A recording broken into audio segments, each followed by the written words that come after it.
I told you guys I'd get you a video, so here it is. This is my '05 Chevy 3500 Express van with a 12-foot box. Cut out a 48 by 63 inch side door here. I just got installed yesterday. This door's pretty cool. It slides down, up fairly easy. You can adjust the tension on this.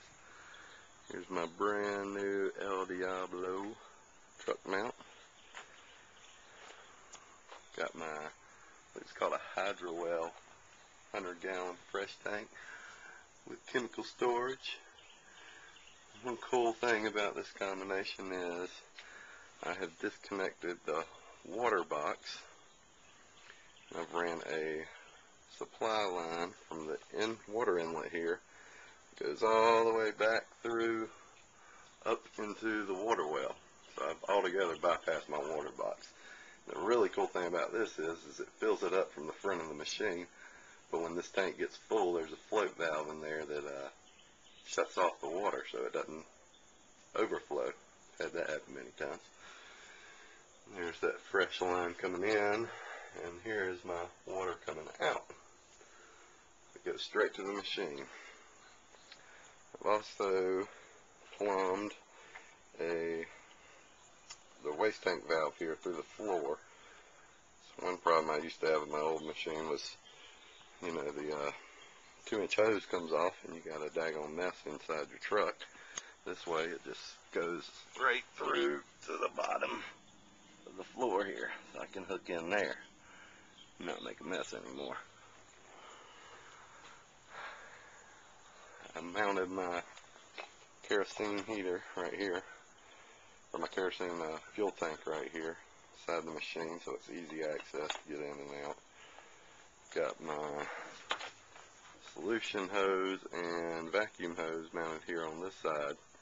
I figured if, God forbid, the lift ever breaks, I can get my hoses out so I won't be stuck. It'll be fairly easy to get them out from this side too. Mounted a Clean Co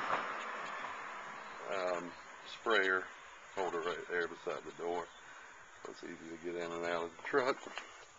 And we'll take a walk around here, back of the truck.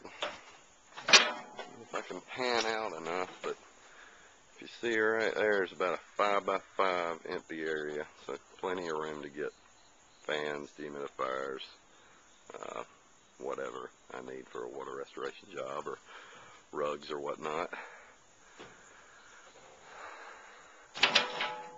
So here's my interior lights here, but I've also wired up a fog light switch.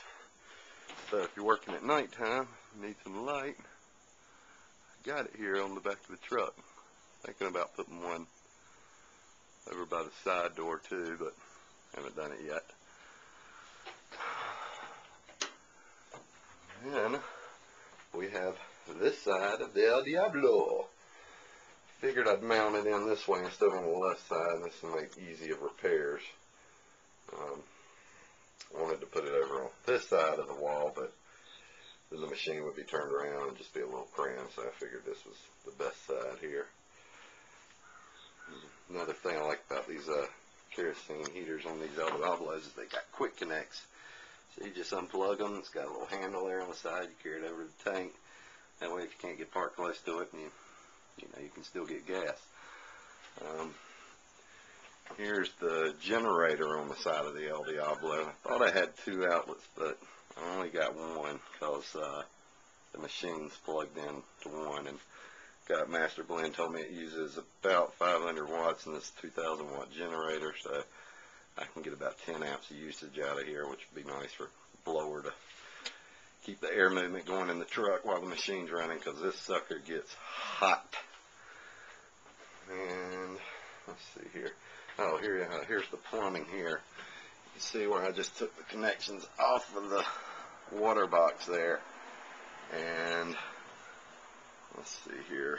Got this hose that comes around up under the machine, back through there, goes up and fills up the tank. And the other one returns back and runs right here into the pump.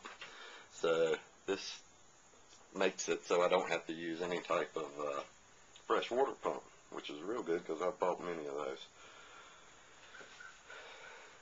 Nice clean machine. Also, because of the way the door's mounted here, instead of this vent pointing up, I had to point it down just to blow the fumes out of the truck, which I haven't really noticed much fumes running off this kerosene yet. Kind of like that. Alright, got my Cleanco plastic pad holder here, and then got styrofoam blocks up here. That's kind of nice to keep those things organized and out of the way. Got 100 razor blades mounted on the wall. Can't ever have enough razor blades.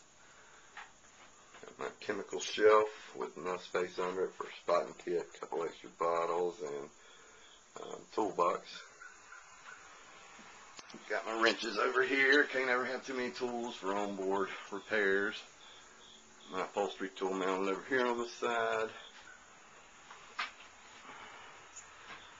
Got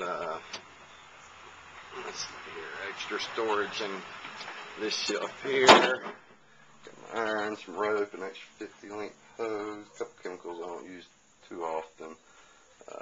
Full face mask, respirator mask,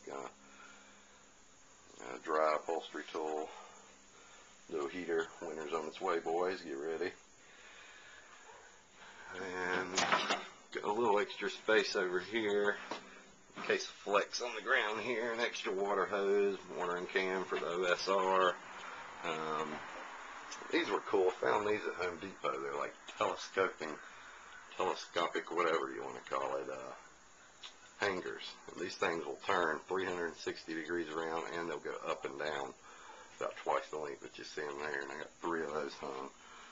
One with my SX12 and the one they gave me with the machine and my SX7. Figure those are cool. I can turn them all the same way and put like a 7-foot rug up there so to keep it off the floor if I ever get called out to pick one up. And machine's a little dirty. I just finished up doing some stuff. Got my hangers over here with a couple of grande glumas and a broom and a grout brush. My water claw down here in the corner, and my ProChem quad-jet wand over here. That's nice to keep those out of the way as well. In between the machine and the water tank, I've got, I don't know, say a couple feet. Got the battery box mounted behind the machine here with plenty of room to get around it. My electric hose reel is run straight in over to that, and I've still got to rewire my fog lights to get them into that so I don't kill the battery. But that's about it, boys. Hope you enjoyed this video. I've had fun doing this. I'm glad it's finished.